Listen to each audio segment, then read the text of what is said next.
Tahoratsiz zikr, salovat va istig'for aytsa bo'ladimi? Ko'pchiligimizni o'ylantiradigan muhim savol. Inson tahoratsiz holda Allohni zikr qilishi, payg'ambarimizga sallallohu alayhi va sallam salovat aytishi yoki istig'for aytishi mumkinmi? Ushbu videoda ustoz Abdulloh domla ushbu masalaga dinimiz ko'rsatmalari asosida aniq va batafsil javob beradilar. Videoda quyidagi mavzular yoritilgan. Tahoratsiz zikr qilish hukmi qanday? Salovat va istig'forda qanday holatlarda aytish afzal? Qaysi amallar uchun albatta tahorat shart? Kundalik hayotda tilimizni zikrga qanday o'rgatish kerak?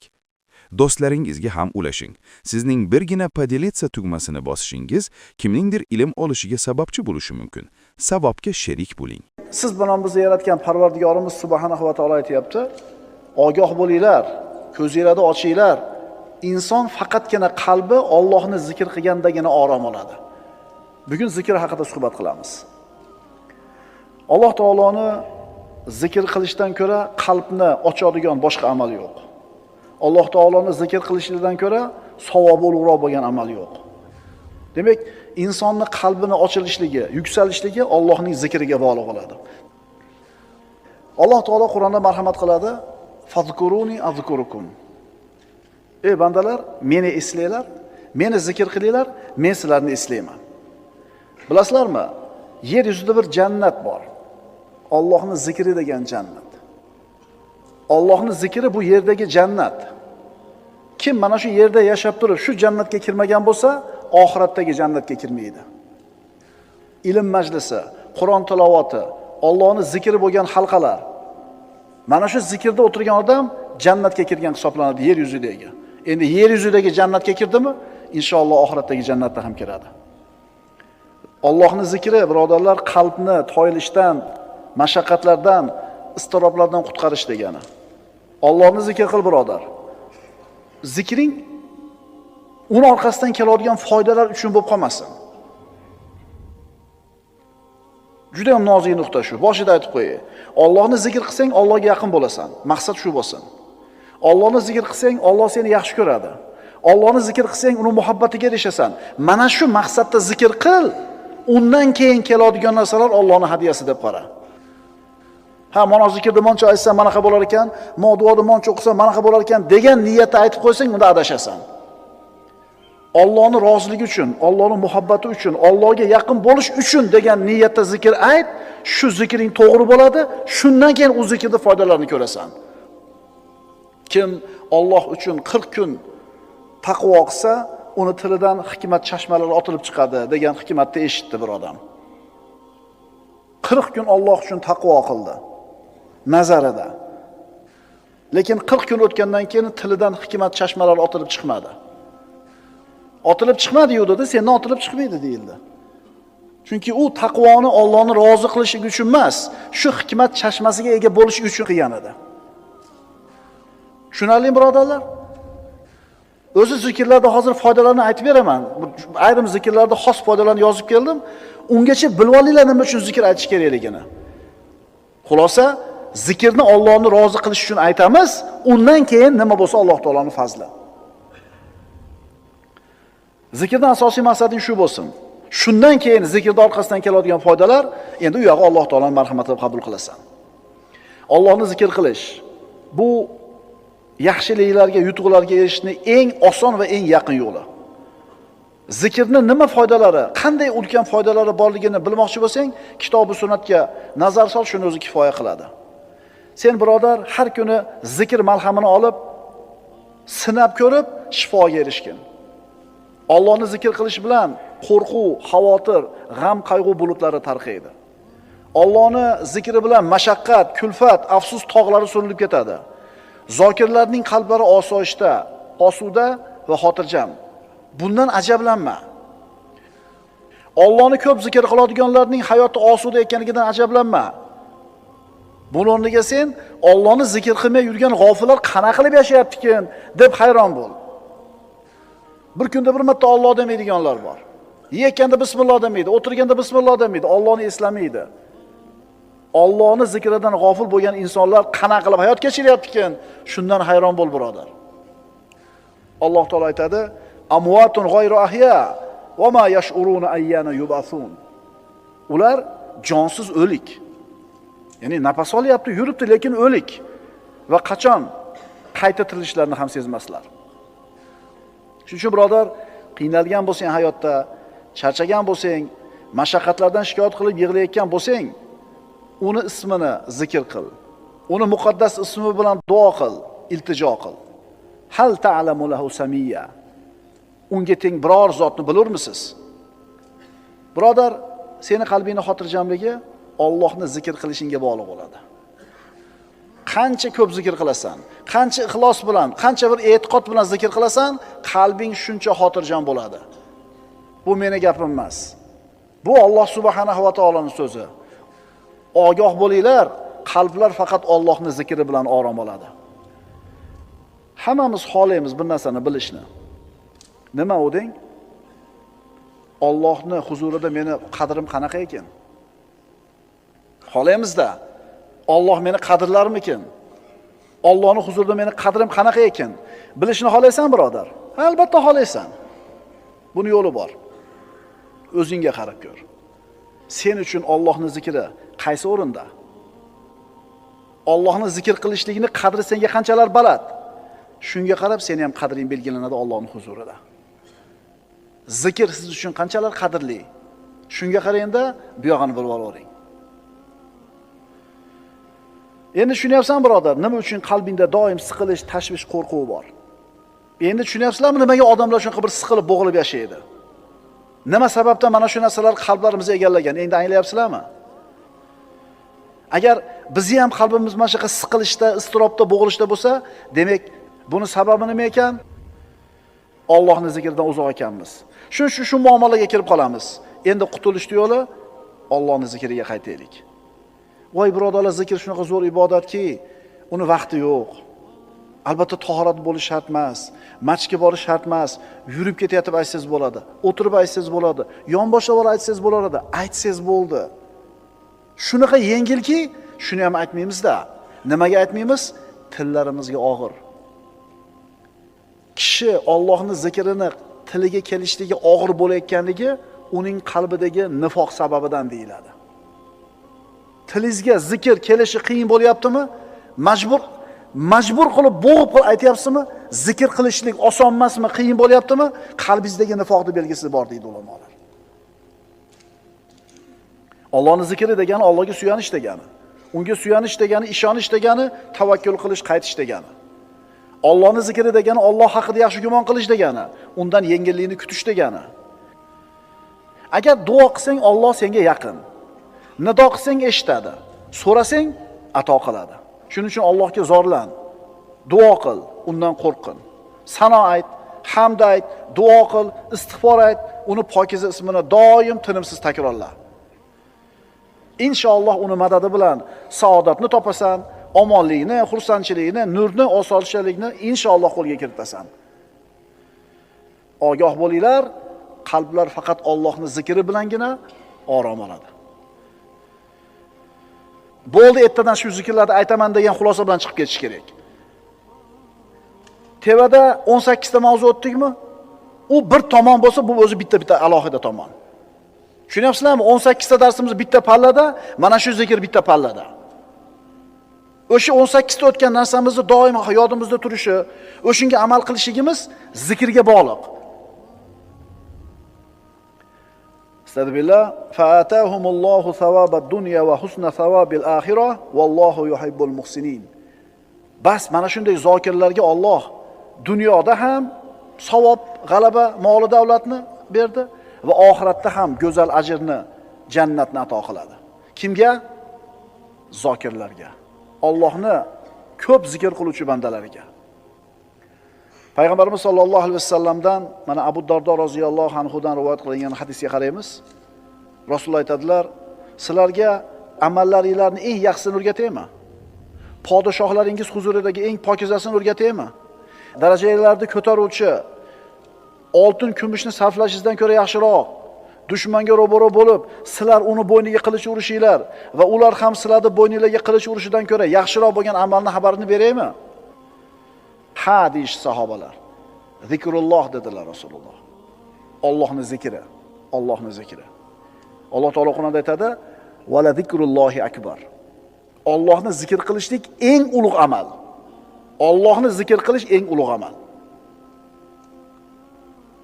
O'lik inson, o'lik uy. O'lik inson nafas olib turib harakatlanayotgan bo'lsa ham o'lik. Qalbingda qo'rquv, xavotir, vahima, siqilish bormi? Bu nima sababdan shular bor, bilasanmi? Payg'ambarimiz sollallohu alayhi vasallam aytadilar: "Masalul ladzi yazkuru robbahu val ladzi la yazkuru robbahu, kamasalil hayyi val mayyiti." Buxoriydan. Robbisini zikr qiladigan odam bilan Robbisini zikr qilmaydigan odamning misoli tirik bilan o'lik odamning misoliga o'xshaydi.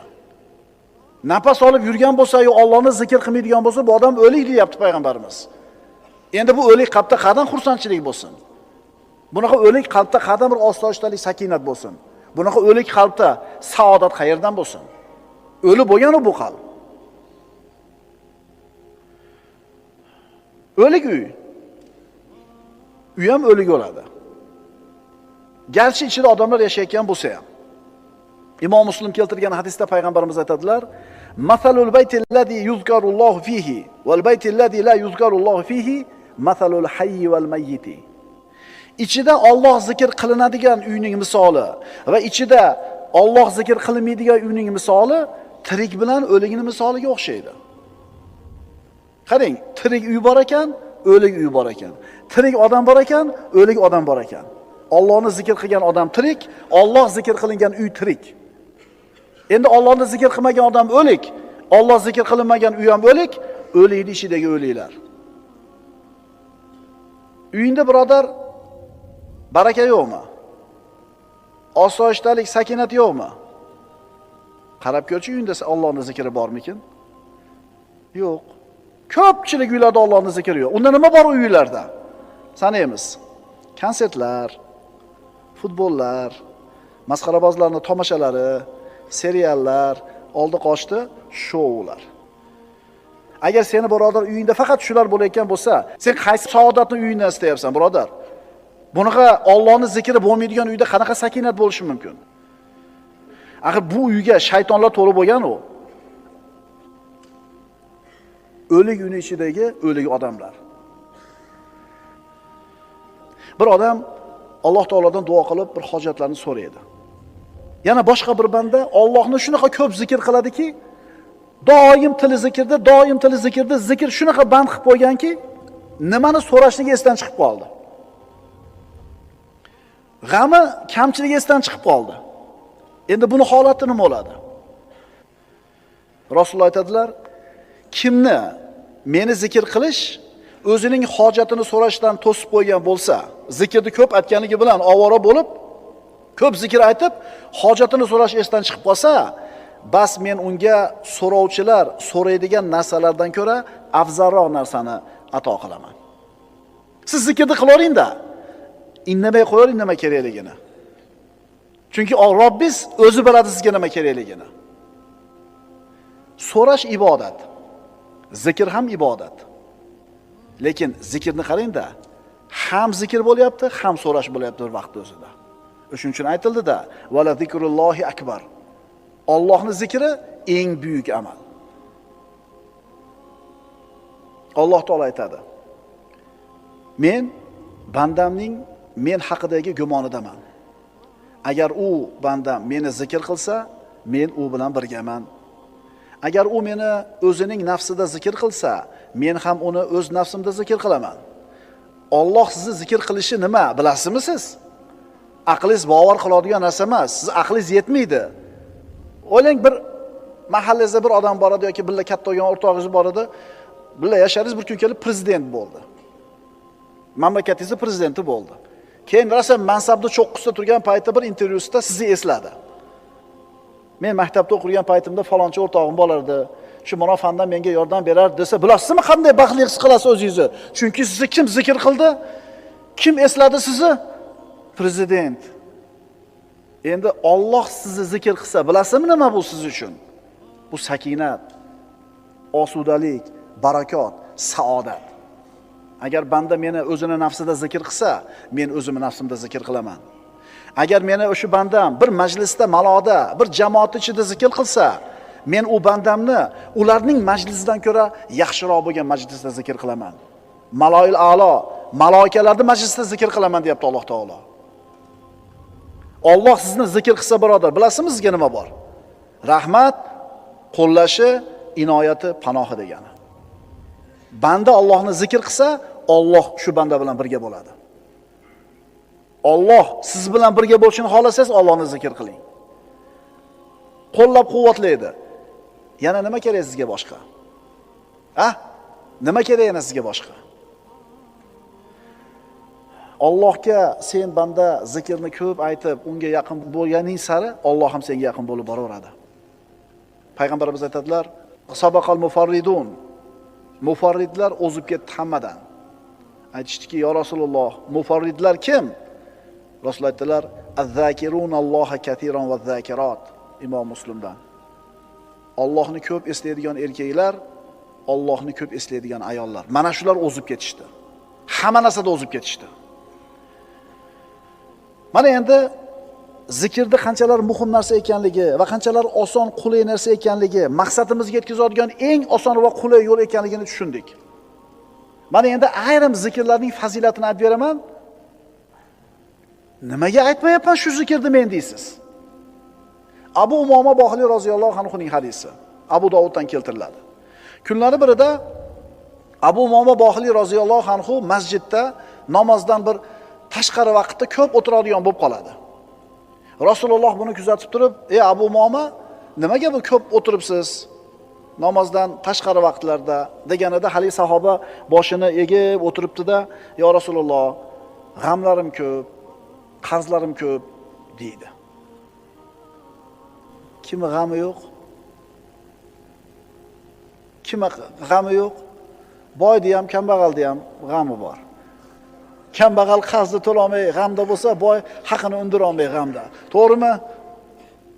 Rasululloh aytdilar: "Men sizga shunday bir kalimalarni o'rgataymi?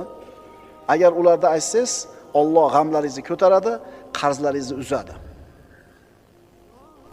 Endi qanday? Shu gapni gapirib qo'ysanglar, g'am hal bo'lib, qarz uzilib qoladimi? O'shuning uchun biz odamlarga bu zikrlarda foydasi yo'qda. Ularning iymoni zaif, ularning iymoni sust. Undan ko'ra $1000 berganingiz yaxshi uni qo'liga. Narxini olishni xohlaydi. Mana shu yerda mo'minni mo'min emas odamdan farq ajraydi-da. O'rgating yo Rasululloh dedi. Rasululloh aytdilar, shunday deng: "Allohumma inni a'udhu bika minal hammi wal hazan va a'udhu bika minal ajzi wal kasal va a'udhu bika minal jubni wal bukhl va a'udhu bika min ghalabati ad-dayni va qahri rijal." Haligi sahoba eshitdi, yodladi va aytib yurdi.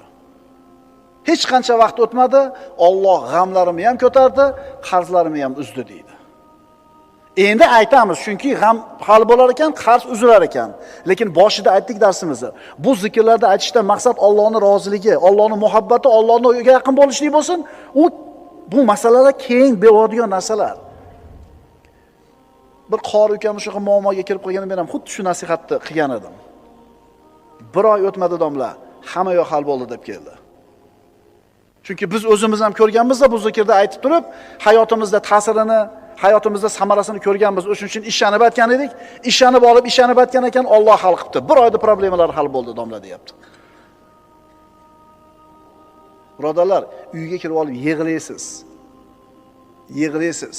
O'sha qilgan duolaringizni, zikrlaringizni foydasini ko'rganingizda kirib shukronasiga yig'laysiz. Keyin zikrni umuman qo'ymay qo'yasiz. Zikrni umuman tilingizdan qo'ymay qo'yasiz.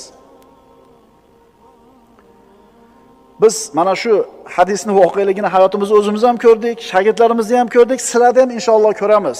Faqat ixlos bilan aytilsin, doimiy bo'lsin. Yustajabu li ahadikum ma lam yasta'jil ila Rasululloh. Shoshilmasanglar duolar ijobat bo'ladi. Qanday qilib shoshilamiz yo Rasululloh? Rasululloh aytdilar, sizlardan bittanglar Allohga duo qiladi, keyin aytadi, duo qildim, Alloh ijobat qilmadi deydi. Mana shu odam shashiltirdi, endi buni duosi ijobat bo'lmaydi. Istig'forning ayrim foydalari. Nuh alayhissalom o'zini qavmini 950 yil da'vat qildi. Va ularga Robbilariga istig'for aytishlikni buyurdi. Avvalambor gunohlarga mag'firat. Men dedimki, Parvardigoringizdan mag'firat so'ranglar, albatta u o'ta mag'firatli bo'lgan zotdir. Ikkinchisi, yomg'ir yog'ishiga sabab. Yursilis sama alaykum midrora. U zot ustinglarga osmondan yomg'ir yog'diradi. Rizqmi, barakami?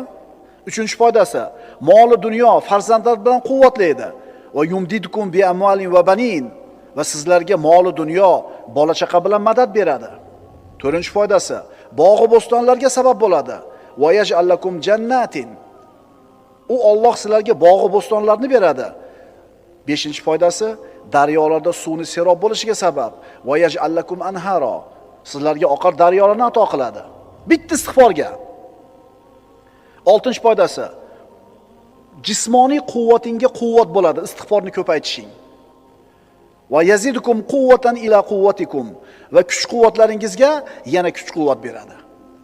7-foydasi, istig'for chiroyli rizqni kelishiga sabab bo'ladi. Yumatti'ukum mata'an hasanan ila ajalin musamma. U Alloh sizlarni ma'lum muddatgacha chiroyli rizq bilan bahramand qilur. 8-foydasi, har bir fazl egasining fazliga erishishiga sabab bo'ladi. Va yu'tikulladhi fadlin fadlahu. Va har bir yaxshilik sohibiga yaxshilik mukofotini berur. 9-si, balolarni daf bo'lishiga sabab bo'ladi istig'for. Va ma kana Allohu mu'azzibahum va hum yastaghfirun. Modomiki ular istig'for aytib turar ekan, Alloh ularni hargiz azoblamaydi. Sanab chiqamiz, kelinglar. Istig'forning birinchi foydasi gunohlarga mag'firat. Yomg'ir yog'ilishiga sabab, moli dunyo, bola chaqa, bog' va bo'ston, daryolar, quvvat, chiroyli rizq, har bitta fazl egasi fazlini oladi, balolarni daf bo'lishi. Bitta istig'for uchun. Yana nima kerak sizga? Yana nima kerak? Nimada yuribsiz o'z ko'chada? Bola, chaqa, tirikchilik, hammasi istig'forning ichida turibdi. Quvvatda yurmayapsiz ko'chada, quvvat ishida ekan. Daryo, yomg'ir, bog'roq nimani evaziga berilyapti? Voy, men nima qilib yuribman istig'for aytmasdan degan xayol keldimi kallanglarga? Astagfirullohal azim va atubu ilayh. Astagfirulloh va atubu ilayh. Astagfirulloh. Qaysinisi tilingizga qulay? Ketguncha aytib keting shuni mashinada uyingizga. Ishga ketguncha aytib keling. O'tirib ayting, turib ayting, ishga ketayotib ayting, yurib ketayotib, kiyinayotib ayting, zikr ayting birodar. Bilasizmi zikr nimaga o'xshaydi? Tuyaydagi gul qurishni boshlaganda suv qo'yasiz, u gul yashnaydi. Ana shu gul siz bilan bizning qalbimiz. Ana shu quyilayotgan suv Allohning zikri. Shuning uchun aytdik, Allohni zikr qilayotgan odamning qalbi xotirjam, osoyishta bo'lganiga hayron bo'lma. Allohni zikr qilmayotganlar qana yashayotganiga hayron bo'l. Salovatning foydalari. Payg'ambarimiz Muhammad Mustafa sallallohu alayhi vasallamga salovat aytishning foydalari. Rizqning keng bo'lishi, hojatlarning ravo bo'lishida Rasulullohga salovat aytishlikning fazilati. Odamlarning ko'pi mana shu haqiqatdan bexabar. Salovat aytsa, hamma muammolar hal bo'lishigidan bexabarligi uchun salovatga beparvo. Qaytarib aytaman, payg'ambarimizga salovat aytishlik hamma muammolarni hal bo'lishligining sababi. Insonlarda aqli yetmaydigan, insonlarda qo'lidan kelmaydigan masalalarni hal bo'lishi ham salovatga bog'liq. Ishonasizmi, birodar? Ishoning.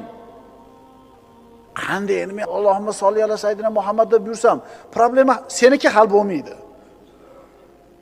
Seniki hal bo'lmaydi million marta aytsang ham, chunki iymon yo'q. Ya'ni u problema hal bo'lish uchun aytyapsan, o'shuning uchun ham hal bo'lmaydi seniki. Avvalambor Muhammad Mustafa sallallohu alayhi vasallamga salovat aytishlik Allohning buyrug'i. Astagfirullah. Innalloha va malaikatahu yusalluna alan nabiy. Ya ayyuhallazina amanu sallu alayhi va sallimu taslima. Albatta Alloh ham salovat aytadi payg'ambarga, malaikalar ham aytadi salovat payg'ambarga va ey mu'minlar, sizlar ham payg'ambarga salovat aytinglar. Qarang, Alloh taolo o'zi aytayapti salovatni. Tushunyapsizlarmi qanaqa ulug' ibodat bu? Ubay ibn Ka'bning hadisiga murojaat qilamiz. Ubay ibn Ka'b mushtahid sahobalardan bo'lgan. Eng peshvo ilmdagi sahobalardan bo'lgan. o'zini qiladigan duolari bo'ladi kunda. Ya Rasululloh, shu duolarim ichidan qanchasini sizga salovat qilay dedi. Duo qiladi, qanchasi sizga salovat bo'lsin dedi. Rasululloh aytdilar, qancha ko'p bo'lsa shuncha yaxshi. Yarmini qilaymi, 3dan 1ni qilaymi? Payg'ambarimiz qancha ko'p bo'lsa shuncha o'zingga yaxshi degandilar. Shunda Ubay ibn Ka'b aytdiki, unday bo'ladigan bo'lsa, hamma duoyimni sizga salovat qilib olaman dedi. Faqat salovat aytaman dedi. Mukofot qarang. Rasululloh aytdilar, idan tukfa hammaka va yughfardan buka. Unday bo'lsa, bu ishingiz g'amlaringizga kifoya qiladi, gunohlaringizni mag'firat bo'lishiga sabab bo'ladi dedilar. Salovatni qancha ko'p aytsang, muammoing qolmaydi deyapti. Imom Bayhaqiy Shu'abul Iymonda Anas ibn Malikdan keltirilgan hadisda aytadi, kim payg'ambarimiz sollallohu alayhi vasallamga 100 ta salovat aytsa, Alloh taolo mana shu bandani 100 ta hojatini ravo qiladi. 70 tasi oxirat hojatlaridan bo'ladi, 30 tasi dunyo hojatlaridan bo'ladi. Kim payg'ambarimiz sollallohu alayhi vasallamga 100 ta salovat aytsa, Alloh taolo mana shu bandani 100 ta hojatini ravo qiladi. 70 tasi oxirat hojatlaridan bo'ladi, 30 tasi dunyo hojatlaridan bo'ladi. Kunda bitta hojatingiz ravo bo'lsa, o'zi qanaqa xursand bo'lib ketasiz-a? Ertaman chiqib kech-kech yurasiz, bitta problemangizni hal qilib kelsangiz, bugungi kunim yaxshi bo'ldi. Bitta problemamni nima qilib oldim? Robbing 30 ta muammoini hal qilib beradi. Agar salovat aytsang 100 marta. Muhammad alayhisalomga salovat aytishning samaralari. Salovatni ko'paytgan odamga savoblari 10 barobar ko'paytiriladi. Darajasi 10 barobar ko'tariladi. 10 ta gunoh o'chiriladi. Qiyomatda shafoatga ega bo'ladi. Alloh taolo uning g'amlariga o'zi kifoya qiladi. Maloikalar unga salovat aytadi. Allohning amrini bajo keltirgan bo'ladi. Duolarning ijobati bo'lishiga sabab bo'ladi. Mo'min kishi salovatni ko'paytar ekan, baxilligidan omon bo'ladi. Baraka kelishiga sabab bo'ladi. Qiyomat kuni bandani qadami sobit bo'ladi. Allohga yaqin bo'ladi. Dunyo oxiratda maqsadiga erishadi. Rahmat eshiklari ochiladi. Payg'ambarga salovat ko'paytgan kishiga payg'ambarimizga bo'lgan muhabbati isboti topiladi. Faqirligini yo'q bo'lishiga sabab bo'ladi. Musulmonning qalbi tirilishiga sabab bo'ladi. Rasulullohga manzilat jihatdan yaqinlashadi va yana bundan boshqa 100 dan ortiq fazilatlarga, xayriyatlarga ega bo'ladi. Kim? Rasululloh sollallohu alayhi vasallamga salovat etgan kishi. Ana istig'forning foydasi. Ana salovatning foydasi. Yana aytiladi, kim kalima tavhidni la ilaha illalloh vahdahu la sharika lah lahul mulku va lahul hamdu va huva ala kulli shay'in qodirni bir kunda 100 marta aytsa, 100 ta gunoh o'chiriladi, 100 ta savob yoziladi, 100 ta darajasi ko'tariladi va Alloh uni 100 ta balodan saqlaydi. Yana nima kerak bizga? Yana nima kerak bizga? Afzalu zikri la ilaha illalloh. Zikrlarning eng afzali la ilaha illalloh. Alloh azza va jalla siz bilan bizga xitob qilib aytayapti. Ala bi zikrillahi tatmainnul qulub. Ogoh bo'linglar, qalblar faqatgina Allohning zikri bilan orom oladi. Alloh azza va jalla doim o'zini zikr qiladigan zokir bandalardan qilishligini so'raymiz. Alloh o'zi tavfiq bersin. Bizdan niyat, bizdan harakat, tavfiq Allohdan.